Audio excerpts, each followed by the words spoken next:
papa na mama ariko bambyaye mu buryo nyine budahuje, kuko mama yarambyaye amaze kumbyara araza njugunya mu muryango. Muri njyewe nari umunyabyaha pe, narabikoze nkora ibyaha bitandukanye, niho nari maze gutangira rero bari kutwigisha uko umuntu arambura agakoni ku kibaho. Yesu rero yaramfashije anyigisha gusoma no kwandika, ntageze mu ishuri ntarikandagiyemo. Ahantu hari harya umuntu atakwikura, hahandi umuntu ari mu biyobyabwenge, mu burara, mu buraya, aho hose. Benshi bari bazi ko nkiri wahundi, bandi bari bazi ko nkikora ibya kera. Reka mbabwire narahindutse, yampinduye izina amiringirisha. Reka mbabwire narahindutse, yampinduye izina amiringirisha. Amaraso yamenetse. Mwiriwe neza mwese bakunzi bacu. Uyu munsi dufite ikiganiro n'umusore Imana yagiriye neza, yitwa Nsabimana Rajab Emmanuel. Tugiye kuganira ndetse aduhereza n'ubuhamya bw'ibintu yagiye anyuramo bitandukanye. Cyo twabasaba ni gukora subscribe kuri channel yitwa Ibyiringiro Byacu TV, ndetse mugakora share kugira ngo abantu bose babone ubu buhamya bw'uyu musore Imana yagiriye neza. Reka tumwakire amaze atangire atwibwira anadusuhuza. Yesu nashimwe. Nitwa Nsabimana Rajab Emmanuel. Kubanzi benshi nitwa Manuel, ariko amazina abiri ari kwiranga muntu ni Nsabimana Rajab. Ariko mbere ko ntanga ubu buhamya cyangwa se no kwigisha, reka mbanze nsenge, mbanze ndagize Imana ibyo ngiye kuvuga, kuko ari iginshoboza. Data twese mwiza, ineza yawe ntirondoreka, ubuntu bwawe ntiburondoreka, uri Imana y'amahoro, Imana igira neza, Imana ishobora byose. Byiringiro byacu, bwugaro bw'umugaro usamba itarumba, wowe ubasha gukura umuntu mu ivu ukamukura mu muhanda, ugakura umuntu mu ikanevu, ugakiza umuntu ibibi akora, ugatabara umuntu aho atakwikura, ukamurebera aho atabasha kwireba. Uwiteka Mana, tugushimiye ko wohereje umwana wawe w'ikinege ari we Yesu Kristo kugira ngo atwitangire ku musaraba, kuko twebwe ntacyo twari kwifasha. Ndagushimiye rero mubyeyi mwiza, kuko wangiriye neza, ukankura mu muhanda, ukankura ahantu nirirwaga ngenda, umunsi ugahengama nkarara ngenda ijoro ryose nta butabazi nabona. Ndagushimiye rero ko icyo wagikoze, ukankura muri umuhanda. Urakoze kuko ubyumvishije iri sengesho nsenze. Uwiteka Mana, ndakwinginze kugira ngo rikore mu mahanga yose, rikore ahantu hose, ku muntu wese ufite agahinda n'umubabaro, umutabaze. Ijambo wantabariyemo ari ryo rivuga ngo yemwe abarushye n'abaremerewe nimwegere hino munsange ndabaruhura. Ndagushimiye rero ntibibe uko nshaka, ahubwo bibe uko Imana isumba byose bishaka, mu izina rya Yesu, amen. Yesu nashimwe. Nitwa Nsabimana Rajab Emmanuel. Abantu benshi bakunze kunyita Manuel, ariko si ryo zina nakuriyeho. Nakuriye ku mazina abiri, Nsabimana Rajab. Nkaba rero ndi umwana muto cyane, utari mukuru mu gakiza, kuko nta muntu mukuru ubamo mu gakiza.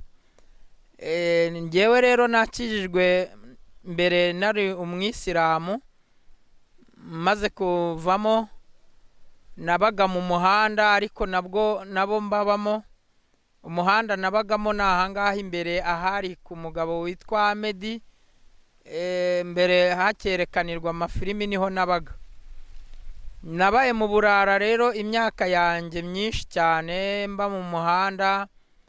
Naraye mu ikanevu, nkajya mba munsi y'amakanevu, mu bimodoka bishaje, ahantu hose niberaga mu nzoga, mu itabi, ibiyobyabwenge byaragiye biranyangiza, mbese nta nubwo nanababaraga muri njyewe iyo nakomerekaga kubera ibiyobyabwenge, ntago nababaraga. Nari wa mwana nyine w'ikirara w'akarara utunzwe, twinyweraga esasi, tukinywera ibyatabi byitwa urumogi, tukinywera arikoro, nibyo byari bidutunze kuko nta muntu n'umwe wari kunkura aho ngaho uretse Imana yonyine yandemye. Njye ntago nari kwifasha. Yesu rero yarandebye abona ko nkwiriye kuva mu muhanda, kuko umuhanda utari mwiza, ariho Yesu yantabariye. Ndi umwana rero wabyawe n'ababyeyi babiri, papa na mama, ariko bambyaye mu buryo nyine budahuje, kuko mama yarambyaye, amaze kumbyara araza njugunya mu muryango aho nakuriye ngiye kubabwira hano muri ino Kamembe. Mbambo rero ndi umwana wakuze ndwaye bwake, ndagenda mburuzingo ndazingama, birayobekana bakajya babona ko ntazanakura, kuko maze kwegera hejuru gato nibwo bambwiye ngo nari narazingamye, narabaye uruzingo, nta kintu babona nazigezaho.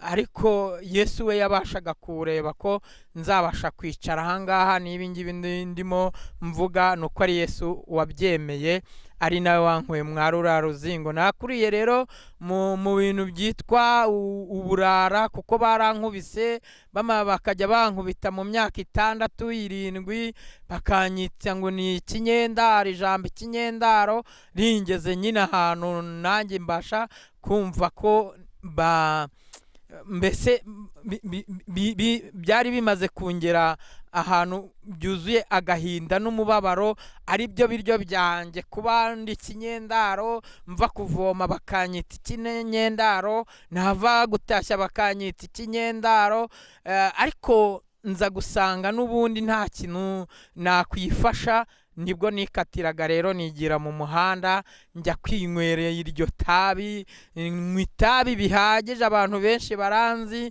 witwa Gasongo mwarimu arabizi, yajyaga azana moto nkarara nyoza nijoro nkarara nkuba amamoto, nijoro nkarara ncuruza itabi, nijoro nkarara ku muhanda, abandi bagiye kuryama nkarara nkanuye. Bugacya mu gitondo abantu bakambaza ngo kutagiye kuryama, ariko nkumva kuryama ntacyo bimariye. Ku manywa rero nabwo nirirwaga ncuruza iryo tabi ku muhanda, nirirwaga mfite ikarito hariya ku muhanda. Mu mwaka w'2007 nicyo gihe rero nabashije gukizwa. Nagiye mbisimbagurika kugira ngo mvuge incamake y'ubuzima bwanjye ntari nakizwa. Iyo ni incamake, nzakomeza ngende mbikurikiranyaho uko muzajya mwandika mumbaza, nzajya nanabisubiza aho bizajya biba bigeze hose. Yesu nashimwe. Maze kugera muri uriya mwaka wa 2007, nabaye umuntu nyine w'igicamuke, numvaga nuzuye imbaraga zo kurwana, nuzuye imbaraga z'urugomo, ari byo byonyine. Ariko biza kugeraho numva ko ngomba kuva ku itabi, ariko nshaka uburyo naba ku itabi biranga, ngerageza inzoga biranyemerera, ariko inzoga bimaze gukunda, ariko itabi rirananira. Nza kwishakamo rero ubundi buzima bwamfasha, ndabubura. Mbubuze rero nibwo naryamaga, numva umuntu ari kumbwira nijoro. Icyo gihe nari nabonye akanya ko kuryama, ariko n'ubundi sinajyaga ndyama mu ijoro, nararaga nkanuye. Nkarara hariya ku muhanda kwa Hamedi hagati y'abamotari, ndetse n'inzu ya Hamedi hariya KSB isigaye yubatse, kuko mbere hitwaga kwa Hamedi, niho najyaga ndara ku muhanda. Nshimira Imana rero yo yamfashije ikankura mu muhanda, kuko ntari kwikuramo. 2007 nibwo nabatijwe, nakiriye agakiza 2007 ku itariki 12 z'ukwezi kwa 12. icyo gihe nagiriye mu mazi ndabatizwa, maze kubatizwa ariko nanone rya tabi rinanira kurivaho burundu. Nibwo nazaga kubwira abakozi b'Imana ndababwira ni nubwo twararanye dusengana, nubwo twasenganye umuseke, ariko ndacyanywa kuri rya tabi, mwamfasha iki kugira ngo nanjye nzave kuri rya tabi? Barambwira ati icyo ugomba gukora, ngwino hano tugusengere, nta kindi wakora mu bintu byose wakora, Imana niyo idushoboza muri byose. Narapfukamye rero, mu mwarimu witwa Ndugu aransengera, n'abadiyakoni hari i Beteli ahahoze hitwa mu Burunga kera. Nicyo gihe rero uwo munsi wa mbere nakiriye umunezero wanjye mu buzima bwanjye, kuko barambwiye ngo n'iryo ufite mu mufuka, bo bari baribonye, babashaga kubona ibiri mu mufuka, ariko njye nari narijyanye ngira ngo mbagerageze, ntazi yuko iryo tabi bazaribona. Noneho ndavuga nti nimba ari abakozi b'Imana koko bazabona iri tabi yuko ndifite. Bamaze kunsengera rero barambwira ngo itabi ufite mu ipotomoni imiti 3, ugende urifateho ugerageze urinywe. Ikimenyetso tuguhaye ni uko uzamukorwa ukagarura n'ibyo wariye byose. Bivuze muri ubwo buryo, mu buryo bwa disipurine, ariko narikojeje ku munwa ngira ngo mpinge bya bindi bambwiye, biragaruka byose. Ndumirwa, numva bya bindi byose bambwiye koko ari ukuri. Kuva icyo gihe rero kugeza iki gihe niki, ntago ndasubira kunywa iryo tabi. Maze imyaka 13 ntarikoraho. Nshimiye Imana ko yankijije kunywa iryo tabi, ryari ryaranyishe ku buryo nageraga ku kintu ngafata icyuma nkitema simbabare, ngafata urwembe nkibaga simbabare. Ninjoro naba mboye n'amabandi ninjoro ngafata ibyuma nkitemagura, ariko simbabare kuko nta buzima bubabara nabashaga kuba mfite. Nishimiye Imana rero ko icyo gihe ibyo bintu byose yagiye ibimvanamo umunezero wose nawukuye ku Mana. Na niyo mpamvu kugeza aka kanya nanjye nifuje ko babandi baba bakiri mu muhanda bagifite ubuzima nk'ubwo, nabo bakwiyegereza imbere y'Imana, bakaza bagasanga Imana, kuko Yesu ashobora byose, nta kijya kimunanira. Natabariwe rero mu ijambo ry'Imana riri muri Zaburi 139. Zaburi 139 niryo jambo natabariwemo. Tugiye gusoma ijambo ry'Imana riryo nahamagariwemo. Mu muhamagaro wanjye nta hantu Imana itakura umuntu uwo ari we wese. Zaburi 139, umutwe w'amagambo uravuga ngo Zaburi iyi yahimbiwe umutware w'abaririmbyi, ni iya Dawidi, ariko ubu ngubu ni Manuel uri kurisoma. Uwiteka warandondoye uramenya, uzi imyicarire yanjye n'imihagurukire yanjye,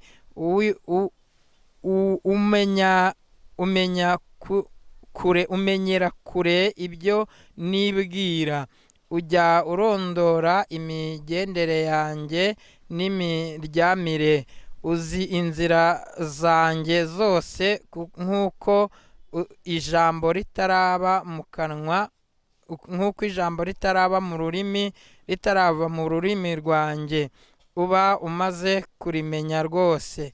Uwiteka. Umurongo wa 5 uravuga ngo ungose inyuma n'imbere, unshyizeho ukuboko kwawe, kumenya ibikomeye bityo ni igitangaza kinanira. Kumenya ibikomeye bityo ni igitangaza kinanira. Kuransumba, ukuboko kwawe kuransumba, simbasha kukugeraho. Umurongo wa 7 uravuga ngo ndahungira hehe umwuka wawe he, ndahungira mu maso hawe he. Nazamuka nkajya mu ijuru uriyo, nazamuka nkajya mu ijuru uriyo, na nasasa uburiri bwanjye ikuzimu uriyo, nakwenda amababa y'umuseke ngatura ku mpera y'inyanja, ngatura ku mpera y'inyanja, aho naho ukuboko kwawe kwahanshorerera, ukuboko kwawe kw'iburyo kwahamfatira. Nakwibwira nti ni ukuri, umwijima niwo uri butwikire umucyo, ungose uhinduke ijoro. Yesu ashimwe. Iyi zaburi y'139 niyo nakirijwemo, nakiriye agakiza, ari cyo gitabo nakunze gusomamo cyane. Nsoma no muri Matayo naho nakiriwemo, Matayo igice cya 11 umurongo wa 28, ngo yemwe abarushye n'abaremerewe nimwegere hino munsange ndabaruhura. Abarushye, Yesu abasha kwakira umuntu urushye uwo ari we wese, aho uko aba ari kose akamwakira. Ntago ajya arebera ku byo afite, ajya hahandi umuntu atabasha kwikura, we akamukurayo. Urumva nanjye yankuye mu muhanda, ankura mu itabe ryari ryaranzonze, ankura kuri arikori najyaga nywa, nabivuyemo mfite imyaka 27 nari nkiryama mu muhanda, 2007 nibwo nari nkibahariya mu muhanda. Abantu benshi barabizi, navuga nk'abamotari witwaga Hamisi, witwaga Bakame, baraba bose bacuruza ku mangazini ba Kazungu barabizi ko nararaga amajoro. Abakarani benshi barabizi rwose, hariya mu mujyi wa Kano, mu mujyi wa Kamembe nararaga ncuruza ibintu by'amatabi nijoro, ncuruza ibintu bigiye bitandukanye. Icyo bansabye cyose bakambwira ngo nimbahereze. Ninjye wabaga ku muhanda, ni naho nge nanone wicyanga ndi kubwiriza, kubera yuko ari nawo muhamagaro nahamagariwe, kugira ngo mbwire abantu bihane ibyaha bakizwe, kuko gukizwa niho honyine hari ubutabazi ku muntu. Iyo ukijijwe, Imana ikwibagiza ya miruho yose wahozemo. Ubungubu yanyibagije ko nanyweye rya tabi, ntago nkiryibuka. Yanyibagije ya kanevo mu muhanda, yarabinyibagije. Ndetse njya gukizwa nararaga mu kimodoka gishaje cyabaga mu gikari hariya umugabo witwa Kazimiri yubatse. Aho yarahubatse habaga inzu ya Ahmed, ariko imbere nyuma mu gikari habagamo ikimazida gishaje, cyabagamwe ibiheri. Najyaga ndyama, ibiheri bikanyinjira mu mubiri, nkagikura mu mubiri simbabare. Ibiheri ni ibintu binini cyane, kinjira mu mubiri, kikinjiramo, noneho kugikuramo bakagikuramo ufite uburibwe bukabije, ariko ngewe baragikandaga bakagiturumburamo kikagwa nk'asi simbabare, kubera ko ubuzima bwo kubabara ntabwo nari mfite. Ndashimira Yesu rero wansanze mu muhanda. Ubwo nabonaga polisi nkirukanka, ubwo ngubwo nabaga mvuye kunywa kuri ka gatabi cyangwa mfite rikori mu mufuka, nkabona abapolisi ngahunga kugira ngo batamfata. Ko ikintu cyose muri njyewe nari umunyabyaha pe, narabikoze, nkora ibyaha bitandukanye, ariko Yesu aramfata aranduhura. Umwami rero nikaruhura abasambanyi, akaruhura ibisambo, akaruhura indushyi, akaruhura abapfakazi, agakura abantu mu muhanda, agakura amayibobo mu muhanda. Amayibobo yavutse ikajya mu muhanda, yaravukiye mu buzima bubi. Urumva mama yarambyaye, yaranjugunya, ntago nari nzi ababyeyi ahantu bari, sinari nzi uko mama asa. Cyakoze papa we yapfuye, wenda narigeze kumubonaho, nari naramurabutsweho, kuko yapfuye ndi ku Kibuye, ari naho jenoside yasanze ku Kibuye, ahantu hitwa muri Rwamatamu, ahitwa Ikibirizi. kuko aho ngaho niho nabaga, jenoside irahansanga, nabo barabica barabamara. Noneho rero ndazamuka ngaruka nje muri wa muryango mama yantayemo nkugezemo. Sasa rero batangira kunkubita, batangira kuntoteza, nkajya njya gutashya inkwi nkarunda mu rugo, bakiyera abantu bagacana, byarangira bakambwira ngo nisubireyo. Umwana utazajya kwiga yari njyewe, nubwo mwabonye soma Bibiliya ntago nigeze nkandagira mu ishuri, sinigeze niga no mu wa mbere, kuko jenoside yatangiye bantangije mu wa mbere primaire, niho nari maze gutangira. Rero bari kutwigisha uko umuntu arambura agakoni ku kibaho. jenoside ihita iba, kuva icyo gihe sinongeye kujya mu ishuri. Yesu rero yaramfashije anyigisha gusoma no kwandika, ntageze mu ishuri ntarikandagiyemo. ubu nsoma Bibiliya nta kibazo, kandi nkumva nanezerewe. ibihekane nkabimenya, nkamenya ingombajwi, nkamenya inyajwi, byose nkabisoma, kubera yuko Yesu ari we mwarimu mukuru, niwe abasha kureba umuntu ahantu ari.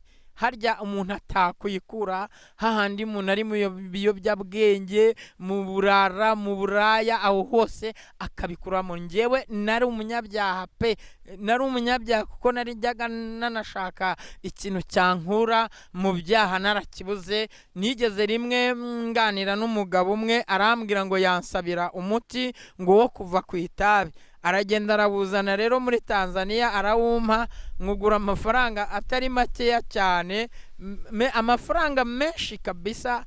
maze kugura umuti ndawunywa, itabi sinarivaho rirananira pe, biranga burundu. nibaza ukuntu nzava ku itabi, nibaza ukuntu nzava kuri arikore, nibaza ukuntu nzava ku rumogi, birananira, kandi numvaga nanjye nabivaho. Ndagira rero ngo mbwire umuntu umeze nkanjye icyo gihe ntari nakira agakiza, ndagira ngo mubwire ngo Yesu niwe karuhura, wamutabara akamukiza ibyo bintu, kuko nta yindi nzira uretse kunyura ku musaraba. Iyo ndaca ku musaraba nta kuntu mba narayifashije ngo nikure muri bya bindi, kuko nari narakoresheje n'amafaranga byaranze.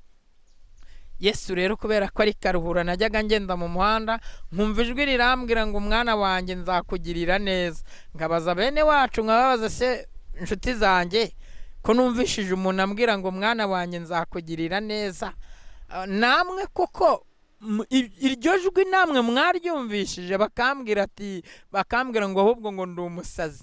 Bakumva nyine ko nasazi kubera na rya tabi nanywaga, ariko numvaga ijwi rimbwira ngo mwana wanjye nzakugirira neza, nzagufasha muri byose, nzaguha kuba umuvugabutumwa, uzabwiriza abantu, kandi uzanaririmba muri korari. Numvaga icyo gihe bitashoboka, kuko nari ngiba no mu bisilamu.